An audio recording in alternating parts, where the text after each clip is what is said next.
Muy buenos días, ¿cómo estás? Katy Fernández te saluda.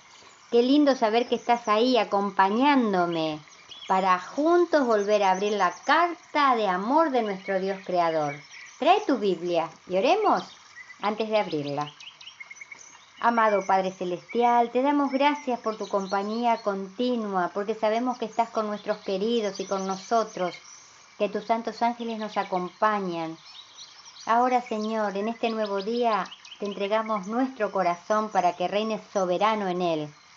Llénanos de tu Espíritu Santo. Padre, deseamos andar por tus caminos. Necesitamos tus fuerzas para poder hacerlo.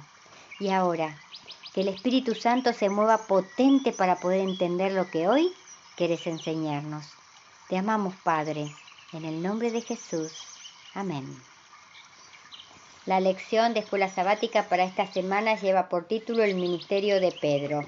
El versículo para memorizar está en Hechos capítulo 10, versículo 34 y 35 y dice: Entonces Pedro, abriendo la boca, dijo: En verdad comprendo que Dios no hace acepción de personas, sino que en toda nación se agrada del que le teme y hace justicia. Con la partida de Pablo hacia Tarso, Pedro vuelve a ser el personaje principal en la narración de Lucas, de los primeros días de la iglesia cristiana. Pedro es retratado en una especie de ministerio itinerante en toda Judea y las regiones circundantes. El libro de Hechos aquí relata dos breves historias de milagros, la curación de Eneas y la resurrección de Tabita, Dorcas. Y luego viene la historia de Cornelio en el capítulo 10. La conversión de los gentiles era el tema más controvertido en la Iglesia apostólica.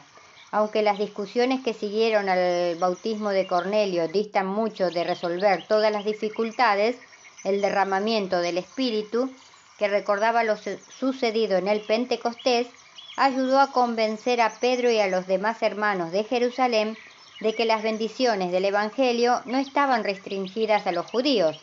Mientras tanto, la iglesia de Antioquía ya había comenzado a avanzar hacia los gentiles también.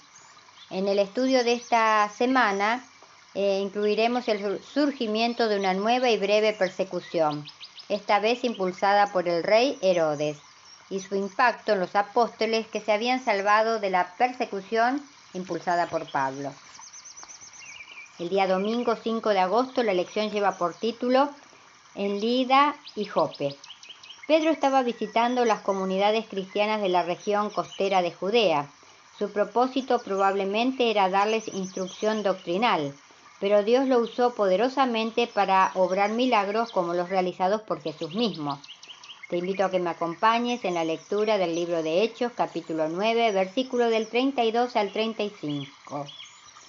¿Qué semejanza ves en el milagro de Jesús en Lucas 5, 17 al 26 y la curación de Eneas? Veamos Lucas capítulo 9, versículo 32 al 35. Aconteció que Pedro, visitando a todos, vino también a los santos que habitaban en Lida, y allá halló a uno que se llamaba Eneas, que hacía 8 años que estaba en cama, pues era paralítico. Y le dijo Pedro: Eneas, Jesucristo te sana, levántate y haz tu cama. Y enseguida se levantó. Y le vieron todos los que habitaban en Lidia y en Sarón, los cuales se convirtieron al Señor. A pesar de la brevedad del relato, el milagro nos recuerda la conocida historia del paralítico de Capernaum, sanado por Jesús. La historia está en Lucas capítulo 5, versículos 17 al 26. Incluso el detalle de la cama es similar. Sin embargo, lo más importante fue el impacto de curación de Eneas, no solo en Lida, sino también en la llanura costera de Sarón. Luego de comprobar personalmente la realidad del milagro, mucha gente acudió al Señor. Te invito ahora a que juntos leamos Hechos 9, del versículo 36 al 43, y repasemos la historia de la resurrección de Tabita. ¿Qué había de especial en ella? Hechos capítulo 9, versículo 36 al 43. Había entonces en Jope una discípula llamada Tabita, que traducido quiere decir Dorcas. Esta abundaba en buenas obras y en limosnas que hacía. Y aconteció que en aquellos días se enfermó y murió. Después de lavada la pusieron en una sala, y como Lida estaba cerca de Jope, los discípulos, oyendo que Pedro estaba allí, le enviaron 2 hombres a rogarle no tardes en venir a nosotros. Levantándose entonces Pedro fue con ellos, y cuando llegó le llevaron a la sala, donde le rodearon todas las viudas llorando y mostrando las túnicas y los vestidos que Dorca hacía cuando estaba con ellas. Entonces, sacando a todos, Pedro se puso de rodillas y oró, y volviéndose al cuerpo dijo: Tabita, levántate. Y ella abrió los ojos, y al ver a Pedro se incorporó. Y él, dándole la mano, la levantó. Entonces, llamando a los santos y a las viudas, la presentó viva. Esto fue notorio en Jope, y muchos creyeron en el Señor. Y aconteció que se quedó muchos días en Jope, en casa de un cierto Simón curtidor. Tabita, término arameo para Gacela en griego, Dorcas, era una creyente muy querida en su barrio por sus buenas obras de caridad cristiana. La historia de su resurrección también es análoga a un milagro realizado por Jesús, la resurrección de la hija de Jairo. Está en Lucas capítulo 8, versículo 41 hasta el 56. Pero la hija de Jairo, que Pedro había presenciado. Siguiendo el ejemplo de Jesús, les pidió a todos que abandonaran la habitación. Entonces se arrodilló y oró, después de lo cual llamó a la mujer: Tabita, levántate. Los apóstoles realizaron muchos milagros, pero en realidad eran actos divinos realizados a través de las manos de los apóstoles. La semejanza de los milagros de Jesús quizás fueron para recordar a la Iglesia, incluidos nosotros hoy, que lo que más importa no es tanto el instrumento, sino el grado de entrega a Dios. Cuando permitimos plenamente que Dios nos utilice para la causa del Evangelio, pueden ocurrir grandes cosas. Pedro no solo resucitó a Tabita, sino también el milagro llevó a muchas conversiones en Jope. Algunos piensan que si al menos pudiéramos ver un verdadero milagro, como el que ocurrió aquí, entonces creerían. Y si bien a veces los milagros ayudan a acercar a algunas personas a la fe, la Biblia está llena de historias de personas que vieron milagros y aún así no creyeron. ¿En qué debería basarse nuestra fe entonces? Ahora pasamos a la meditación de hoy, que lleva por título El camino más excelente. Procurad pues los dones mejores, mas yo os muestro un camino más excelente. 1 Corintios 12:31. Uno de los temas abordados en la primera de las epístolas de Pablo a los cristianos de Corinto es el debido empleo de los dones espirituales. Son objeto de análisis sobre todo en el capítulo 12. Los dones espirituales son impartidos por el Espíritu Santo para la edificación de la Iglesia, con el propósito de que llegue a un estado de perfección y unidad en Cristo. Los que sirven directamente al propósito principal de la Iglesia, la predicación del Evangelio, y que contribuyen más a la edificación general, sin duda son considerados como los más importantes. Aquí van, sin duda, los dones de profecía, de pastorado, enseñanza, administración y operación de milagros.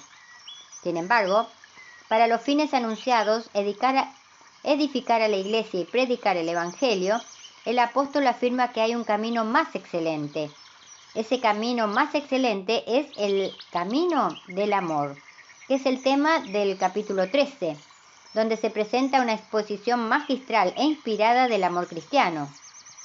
Como dice al principio de este capítulo del amor, ¿de qué sirve predicar con una lengua angelical sin tener el amor de Cristo? De nada sirve. Es como el sonido molesto del címbalo, que no tiene modulaciones ni puede pronunciar melodías. ¿De qué sirve ser profeta y conocer todos los misterios y abarcar todo el conocimiento sin amor? De nada sirve. En otra parte dice que es como el crepitar de los espinos debajo de la olla. ¿De qué sirve el filántropo y muy generoso sin el amor de Cristo? De nada sirve. Un cristiano que no tenga ninguno de estos dones, pero que tenga el amor de Cristo en su corazón, será una bendición para todas las personas con las que se encuentre y puede ser poderoso en la predicación del Evangelio. Ese es el camino excelente que Pablo recomienda a los corintios y a nosotros también. Debemos procurar los dones espirituales, los mejores. Debemos prepararnos en toda forma posible para ser útiles en las manos de Dios. Debemos llegar a ser lumbreras por nuestra elocuencia, por nuestro poder para sanar enfermos y por nuestro dominio de las lenguas antiguas y modernas. Eso debemos ser, sí podemos, pero debemos procurar obtener el mejor de los dones en la medida que podamos. ¿Y cuál es? El amor. Siempre debemos tener en claro en nuestra mente que el camino excelente para llevar a cabo la obra de Dios fuera y dentro de nosotros es el amor que solo viene de Dios. Que en este nuevo día que tenemos por delante podamos pedirle a nuestro Dios vivo, a nuestro Dios creador, a nuestro Dios todopoderoso, que nos llene de su Espíritu Santo para poder llenarnos del verdadero amor que viene de nuestro Dios vivo, porque en nosotros no existe ese amor, para que con sus fuerzas podamos ser de bendición a todos los que nos rodean. Y recordemos hoy también, si nuestras palabras no ayudan, no confortan, no hacen bien o no alegran, que nuestro Dios Todopoderoso nos libre de pronunciarlas. Que tengas un muy bendecido día. Te espero mañana para volver a abrir la palabra de nuestro Dios. Y muchas gracias, de verdad, gracias, porque estás ahí, acompañándome.